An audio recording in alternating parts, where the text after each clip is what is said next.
পাচ্ছ কবুতরের বাচ্চাকে খাওয়াবো, অনেকক্ষণ যাবত তাকে আমি খাওয়াইতে পারতেছি না। আর তার কিন্তু খুব খিদা লেগে গেছে। এই দেখো কবুতরের বাচ্চাটা, এটাকে এখন খাওয়াবো। আর কীভাবে খাওয়াই তোমরা একটু দেখো। চুলায় কিন্তু রান্না বসাইছি, তারপরে কিন্তু তাকে আমার খাওয়াইতে হবে, কারণ সকালে কিন্তু খাইছে, তো এখন খাই না। এখন কিভাবে খাওয়াচ্ছি আর কবুতরের বাচ্চাটা কেন আমি খাওয়াচ্ছি সেটা বলছি খাওয়াতে খাওয়াতে। তো আগে খাবারটা মুখে দিয়ে দিই, বিসমিল্লাহির রহমানির রহিম।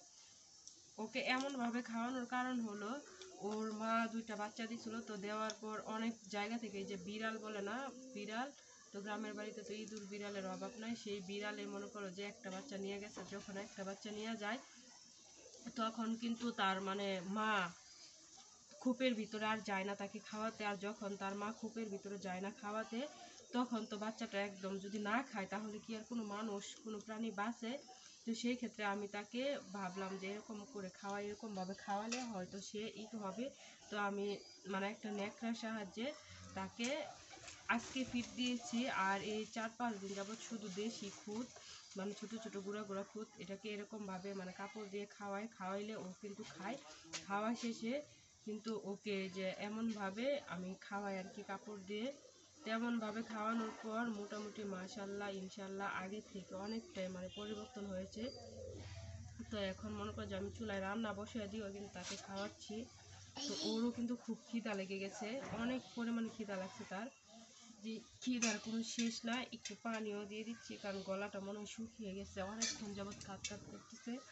তো আমিও কাজের ফাঁকে আর করতে পারতেছি না, তো এখন তাকে খাওয়াচ্ছি। তো দেশি খুদের সাথে আজকে কিন্তু তাকে ফিড দিয়েছি।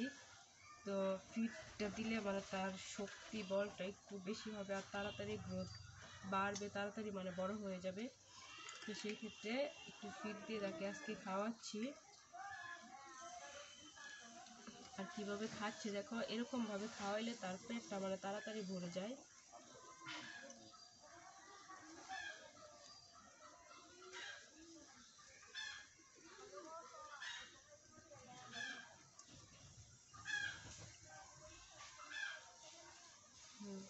সে এখন খাচ্ছে, আর ও খাবার নিয়েই মানে ক্লান্ত। তারপর তো তোমাদেরকে দেখাবো আমি তার পেটটা কীরকম ছিল, আর নিচ থেকে অবশ্যই দেখতে পাচ্ছ, আমি তো কাপড়ের জন্য আর দেখতে পাচ্ছি না।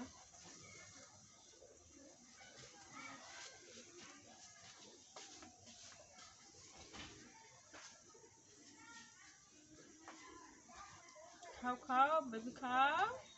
কবুতরের মা হয়ে গেলাম, এখন কবুতর পালন করছি। ও একটু জিরা এনে ওর খাবারটা একটু করো, আমিও এইদিকে। এই যে আমার এই খাওয়ানোর ভিডিওটা কেমন হয়েছে অবশ্যই কিন্তু সবাই কমেন্ট করে জানাবা। আর এই ছোট্ট বাচ্চাটার জন্য সবাই দোয়া করবা। তো আমি এই যে এখন তার পেটটা অনেকটাই মানে ভরেছে। তো ভিডিওটা কেমন হয়েছে অবশ্যই কমেন্ট করে জানাবা। তো আবার চলে আসবো নতুন কোনো ভিডিও নিয়ে তোমাদের সঙ্গে শেয়ার করতে। সেই পর্যন্ত সবাই ভালো থেকো, সুস্থ থেকো। ধন্যবাদ সবাইকে, টাটা।